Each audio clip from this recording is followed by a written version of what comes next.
Let's be honest, all classes are boring. Now, some classes are less boring than others, but all classes are kind of boring.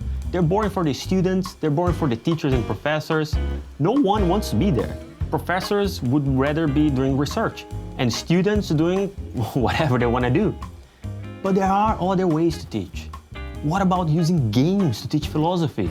I interviewed a bunch of different professors in the USA. Professors teaching traditional universities, in community colleges, in summer schools, people who have used improv games, video games, Dungeons and Dragons, and a very special kind of game called reacting games. Now, these are games that were made specifically to teach some courses. This video here concentrates the very best from those interviews.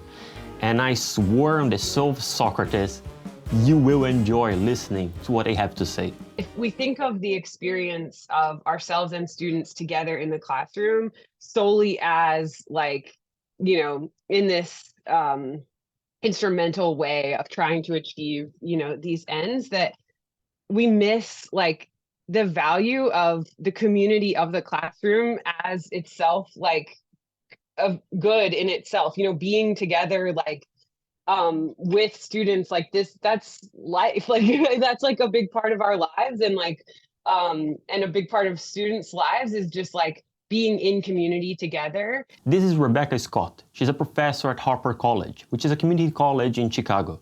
She's the one who used Dungeons and Dragons, and this blew my mind. And we will talk about that later in the video. I think that the community that we create together is valuable. And it's valuable whether or not students can use that knowledge in a career or in the future or in some job. It's here we are in this life together, experiencing the world and one another. That should be, we ought to attend to that experience. At one stage of my career, when I was intent on getting tenure and advancing, the best students were the students who didn't show up and didn't do anything, and I didn't have to do anything with, because then I could just focus on research and writing. This is Mark Carnes. He's a professor at Barnard College in New York City. He's the one who invented the reacting games, and he has this wonderful book called Minds on Fire. So there's something of a compact that if students don't do anything and don't expect anything of instructors, and instructors don't expect anything from students but still pass them, that it's the best of both worlds, except that no one learns anything. It's hard to break that compact, that it's everybody gains by it, except that you have a sense that your career as an educator was a nullity, and that your academic importance was confined to your 24 people in your field who might read your papers and be on your panels and things like that. And what's it all mean? So to address this issue, Carnes created a game, which is now a type of game, the reacting games, which makes the classroom both more meaningful and far more effective as well. I had gotten tenure at Columbia, and I'd finished a big project with the American National Biography, which was 24 million words, and that was sort of done. And I thought I was a good teacher. I had good students, and I was teaching the great books of philosophical texts. And yet my students were bored, and I was bored, and I dreaded going to class just because it would be 75 minutes of boredom. Now this is crazy. So the next year I structured this class sort of as a series of debates. The first one was the trial of Socrates based on the Republic, and which has been done many times, and the class was fine. It was as good as my sort of discussion classes on the Republic. Nothing particularly special, but I was satisfied with it. Then the next debates were set in Ming China and was supposed to be about Confucius. And what happened then was that two students, the emperor and the first grand secretary, used their nominal power to take control of the class from me. And when I realized that when I let them do that, and gave them real control of the class, that suddenly the class was energized and a host of complicated psychological forces were converging where students were competing with each other in the sort of social ways that we see so obviously in sororities and fraternities, and also on social media today. That's a lot of what student life is about, is social competition. And by turning over the class to them, where they are competing on the ideas of Confucius as applied to a problem of governance in Ming-China, it came alive, which then created the conundrum. I now have students who are deeply engaged in a classroom that's vibrant and exciting, but they're talking and I'm not, and they don't know the material. But that sort of gave the idea to me that if you could create a structure, imagine that education could be a house where you as the instructor create a building filled with the content and furnish it with the content, and then push students in and get them to explore it on their own in ways that are competing with each other. And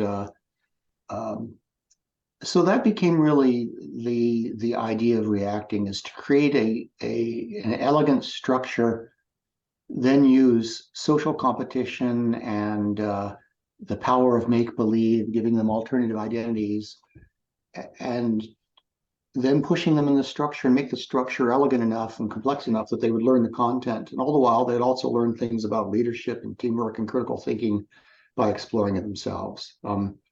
That evolved over time, but that was sort of the beginning idea that the job was to create these structures that would be enticing, and then use the natural social competition and the appeal of make-believe to get them to explore those structures. Nowadays, there are tons of reacting games. There are many professors using them. Actually, they have the Reacting Consortium. And you can check a list of all their games at their website, reactingconsortium.org. We will talk about Dungeons and Dragons and Minecraft and those things later in the video. Now I want to concentrate a bit more on the reacting games, because they were made with that specific purpose of teaching philosophy in class. Not just philosophy, but the focus here is teaching philosophy. All you need to play the reacting games is the book. The book comes with all of the instructions to play the game, and also with the primary core texts, which is what we usually would require the students to read anyway. And this is how it works. So there are many characters, and the students, they always play some character, which can be someone who actually existed or someone imagined.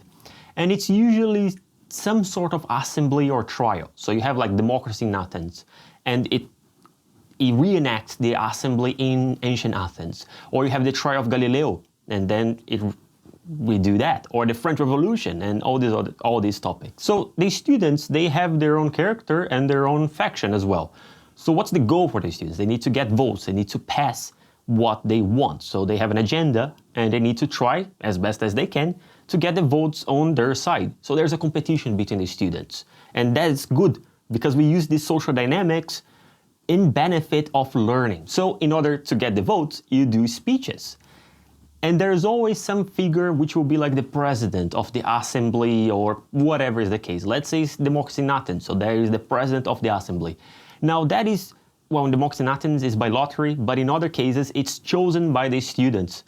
The point is that the leader of the assembly, of the trial, is a student, not the professor, not the instructor.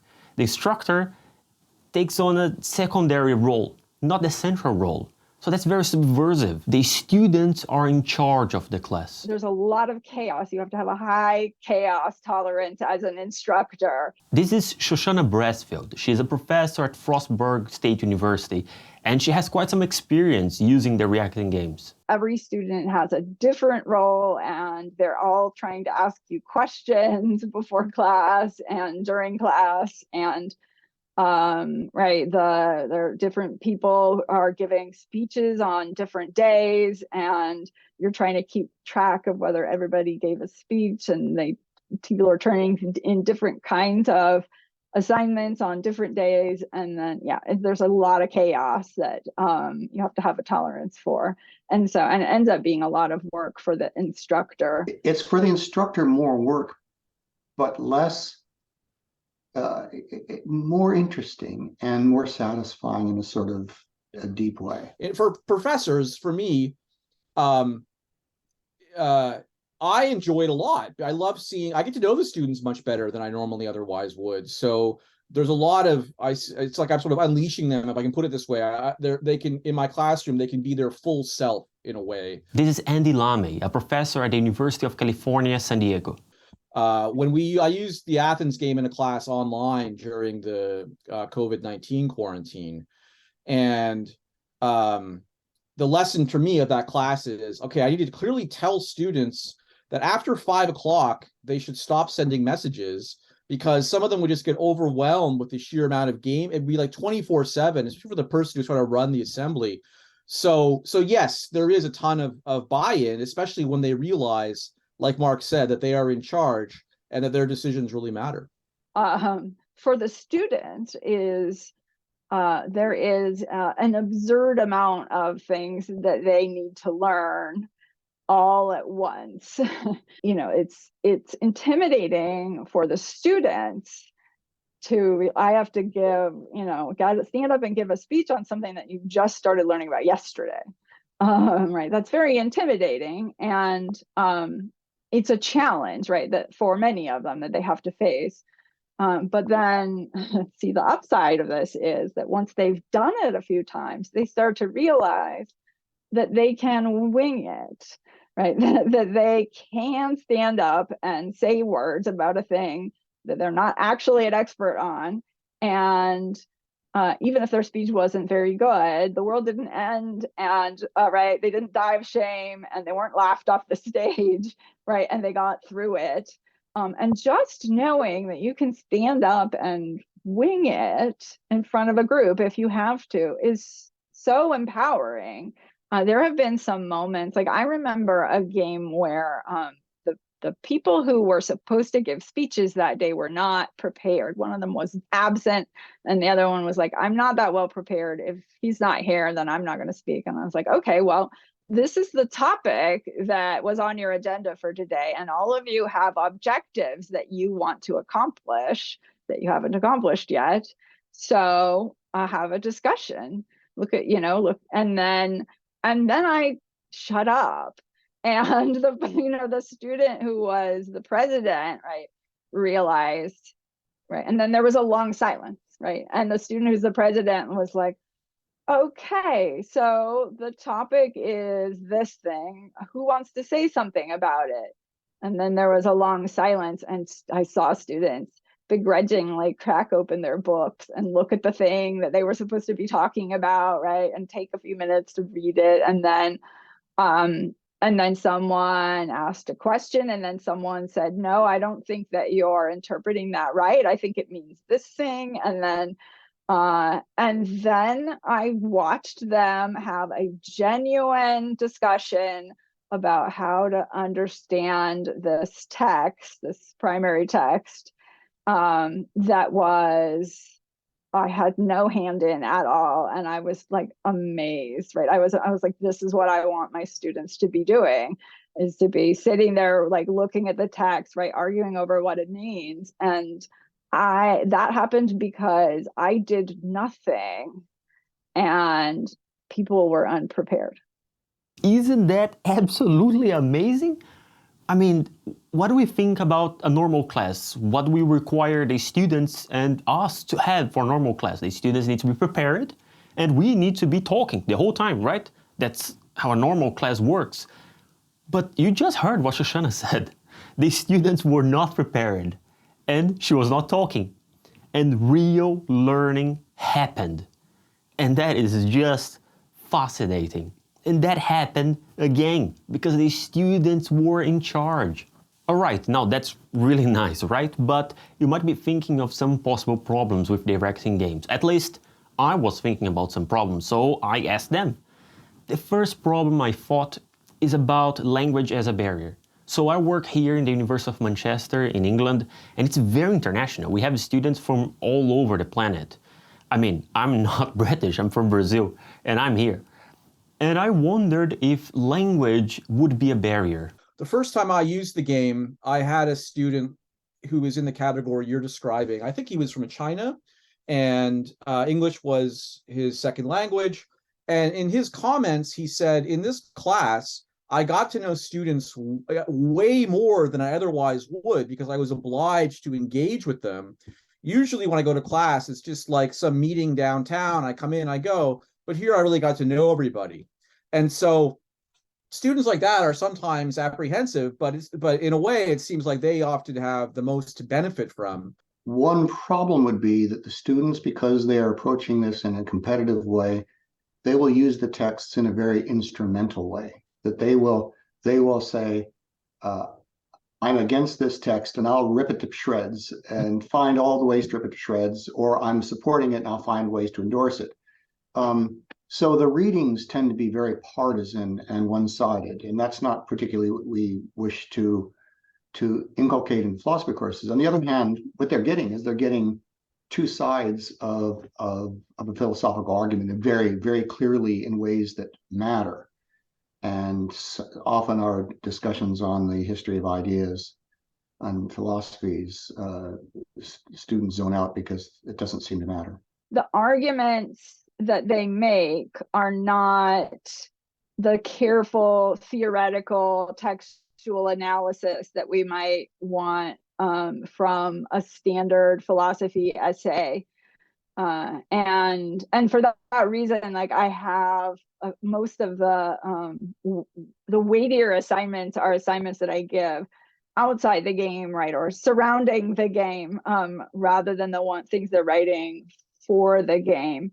But it's a trade-off because those very careful analytical kinds of arguments that in a standard philosophy essay, right, they're happening in this kind of isolated, protected theoretical space, right, that we have to really, just think about these abstract principles or whatever it is. And there's, we value that. And what happens is, right, because the games are all about these historical controversies, right, and these turning points. They're the philosophical issues that they're arguing about are in the form of controversies that have a deadly serious practical impact.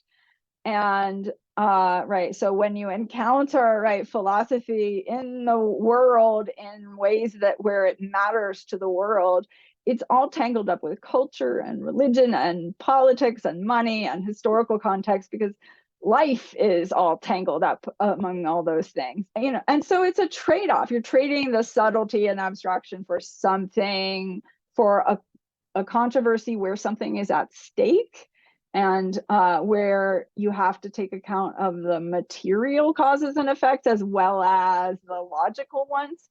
And so I think there are, right, reasons. I think they're right. There are some other contributing reasons, right? Namely that, like, they just started studying this period in history and so forth, right? That you don't get the kind of subtle analysis in a regular essay. But I think, the trade-offs are valuable ones anyway. And like I was saying, I think that we have to I think whenever we want to try something that's different or experimental in teaching, we have this tendency to think that, like, that's the risky thing, and that that the status quo is somehow, like, good. and that like there aren't students that are being alienated or harmed or not disengaged, right, from, like, traditional learning activities, but that's, like, obviously not the case. So I think that, like, when we think about trying out these kind of, like, wacky ideas or whatever, it's important to, obviously we want to be mindful and think about the potential problems, of course, but I think, like, we also have to think about, like, the harms and the problems of the status quo, and it's worth it to experiment and try new things sometimes, because yeah, it's not like we're already doing a perfect job and everyone is learning everything all the time and is super engaged, you know? So in my own teaching, I do a few things that are very much game related, or game inspired, or anyway fun. This is Professor Russell Marcus from the Hamilton College in Clinton, New York. Russell uses some improv games to break the ice in the classroom. It's like students throw a ball, and when they catch the ball, they need to make some gesture. Now, that can seem very silly, right? But that's the whole point. It breaks the ice, makes the environment just lighter. Russell uses two kinds of games. He uses the pub quizzes and a game that he calls objections. Pub quizzes, you know, trivia quizzes in pubs. So it's the same thing, but in the classroom. So he divides the students in groups, and they need to answer questions for philosophy. But he does not start with philosophy. He starts with very trivial things. And then he moves on to philosophy. And he does the same with the game called Objections. He works as a judge, and then you separate the students in two factions, and like they're the lawyers arguing over something. Again, he does not start with philosophy. He starts with something very trivial. First, you need to let the students feel comfortable, and then you move to philosophy. And all of these, again, are about reducing barriers to entry into class participation. And that's partly just, from like, well, we want people to talk in class, right? But it's also largely from perspectives of equity and inclusion that everyone really needs to feel empowered to participate in the conversation. And so I want to make sure that they're comfortable with each other and they understand how to collaborate. So those are some things I've done in my own teaching. Now, finally, we get to talk about Dungeons and Dragons, which is a mind-blowing idea. Now, the games we have talked so far, they're really focused on argumentation, and argumentation is crucial in philosophy. But there's also another thing that is very important in philosophy, concepts, and getting familiar and comfortable with the concepts. And Dungeons and Dragons might be a very good tool for students to get this kind of familiarity with the concepts. Using D&D to teach philosophy might seem crazy, right? But it makes sense, and it is exciting. I really think we need these people with very creative ideas, like Mark Carnes and Rebecca Scott. Ideas that at first we think that they are ludicrous, that they're insane, right? But that's the whole point about being ludicrous. Ludic. Ludic refers to being playful. Creativity requires being playful, and playfulness is a virtue. I realized too that the relationship between the dungeon master and the players is a really, really interesting one, I think, to me, that has so many parallels between like teacher and student. You are kind of in charge, things that the dungeon master knows, things that the players don't know, and that's important. You're responsible for making sure everybody feels safe, everybody's having a good time, for keeping things on pace, whatever, the timing, the rhythm of things. But ultimately, you're not solely in control. Fundamentally, you're co-creating with the players. And I think that that's exactly what teaching is at its best. And so to me, like, as soon as I started playing D&D, I was just like, this is what I want my classes to feel like, is this kind of directed but co-created experience, like structured. There's rules, there's guidelines, there's someone in charge, which is really important, I think. But it's like legitimately like a co-constructed experience. And so to me, it just like, from the first time I played, I was like, I want to make a class that is a campaign, like that is a Dungeons and Dragons campaign. I've never done it for the whole class. Hopefully I will, but yeah, so I think to me, just those parallels between the dungeon master and the players and the teacher and the students were like very apparent to me when I first started playing. Now, there are some limits in the classroom. First, there are a lot of students, and also there is a limited amount of time. So what Rebecca does is that she teaches some course, like normal lectures, and she teaches, I don't know, like say Kantian ethics and then utilitarianism and a couple of other things. Then she divides the students in groups. Each group will have to create a character in Dungeons and Dragons inspired by one of these philosophical theories. So let's say the Kantian character. And then there will be a class, and in that class they actually play. But not everyone. Each group will elect a representative. Now that can be good, because then shy people are not forced to play the game. And these people who don't play the game, they are the observers. And it's good because they can check if the ones playing the game, if they're really following the ideas of the philosophers, or if the reasons that they are giving are really sound or valid within the framework of the philosophers. Yeah, I mean, I think that what it was really useful for in some ways was like reviewing and consolidating what students had already learned. And so in one sense, what they're doing is they're applying the theory to specific situations, which is a kind of higher level, task to ask students to do. So it's one thing to say like, what is the categorical imperative? And they can like tell it back to you, and you can say like, why does Kant think lying is wrong? And they can tell you what you said or whatever. But the ability to apply it in a novel situation is like a different level of academic skill. And so I think in one sense it serves that purpose of just applying the philosophical theories in a really fun way. Well, and I think the other thing that's really interesting is the interplay between the different theories that comes up, because you have these different people representing different philosophers or different frameworks, and then they have to actually encounter each other, and they're in a situation together, and then they realize like, oh, the Beauvoir character and the Kant character, like actually maybe surprisingly do agree about some things, but then also really don't agree about other things. And so you kind of get that interconnection between the different philosophical views, whereas a lot of times when you're teaching ethics, you're like, okay, we're done with Aristotle, now we're doing Mill or whatever. And you might ask some questions of comparison, but you don't get that like real confrontation of the perspectives.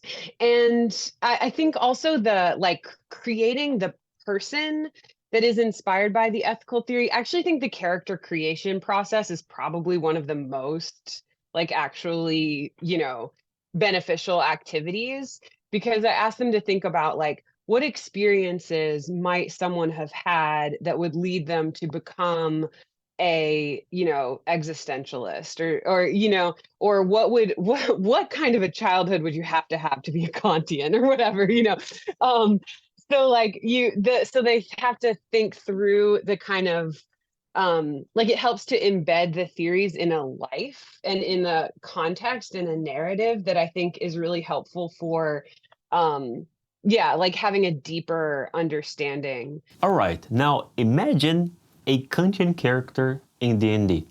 Now, for Kant, you shouldn't lie, right? I mean, you ought not to lie. That's immoral.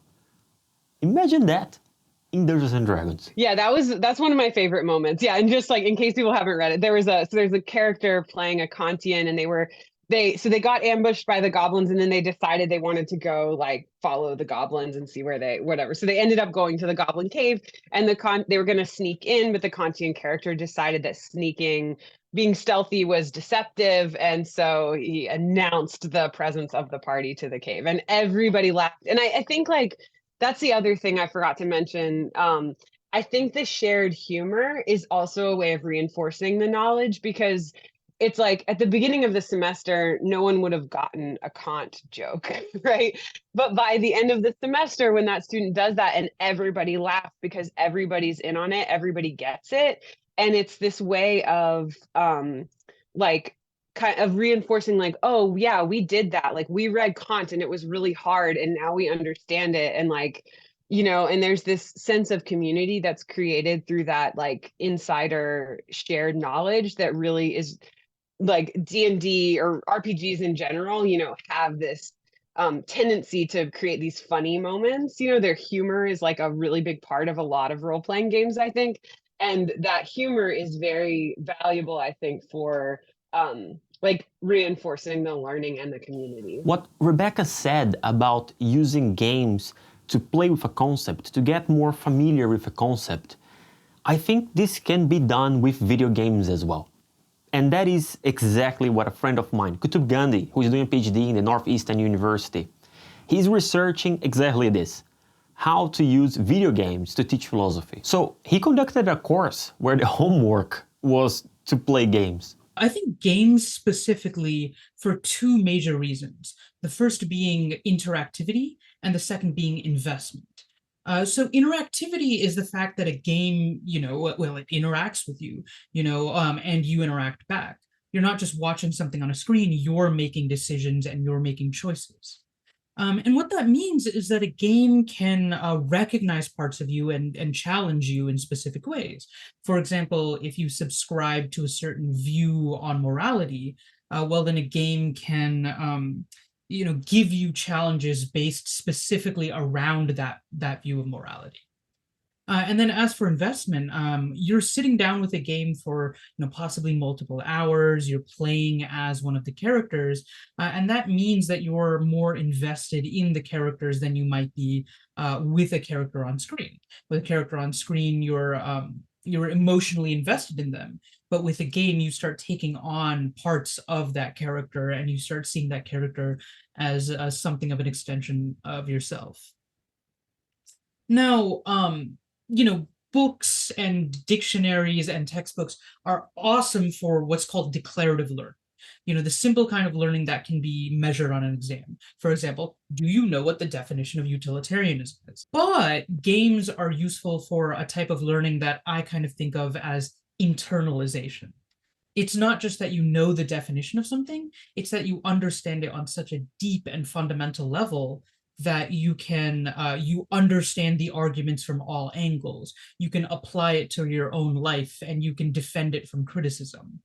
And I think that sort of internalization of these philosophical concepts is better done through games, because in games you see how these concepts engage with, the world of the game, which, is a bit of a simulation of the real world and such. To me, that makes a lot of sense. In philosophy, you use a lot of thought experiments. I use a lot of thought experiments. I think they are great to do philosophy. They're a great tool for philosophy. Now, there are some people who are skeptical, but I think they're great. And in games, maybe we can do the thought experiments in these virtual games, like Minecraft. So consider State of Nature. That is a thought experiment.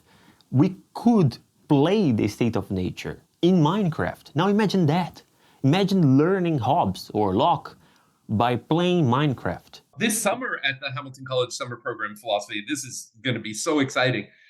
We've got Rebecca Leiby from University of Baltimore is going to be teaching a class on Hobbesian politics, but she's doing it on Minecraft, right? And that is so perfect. I work as a TA at the University of Manchester, and every semester is the same story. In the first session, you have all of these students. And as the weeks go by, you lose these students. Sometimes towards the end of the semester, you have no one. I think, and that's how I feel, not only that it's a chore for us, the ones teaching, it's also a chore for the students. I don't think that there's a sense of community. And so besides games making the activity fun and more engaging, it creates a community. I think this is so valuable, especially for the students. Universities should be a life-changing experience where you meet different people, and it should be really nice environment. So I think we should take this alternative method of teaching seriously. And sometimes when institutions become far removed from their ostensible purpose, they suddenly collapse. And we say, no, that's not going to happen in higher education. Well, it's just, it doesn't take a genius historian to see that general principle, that when institutions are deeply removed from the deeper objectives of the people, they're serving, there is a vulnerability. I think people should experiment more in their teaching. And I think people should just go for it. If you have an idea, just go for it. I feel like that, sometimes we're so scared to try new things. And I think what's the worst that could happen? So if you're interested in alternative method of teaching, these are the things I can recommend.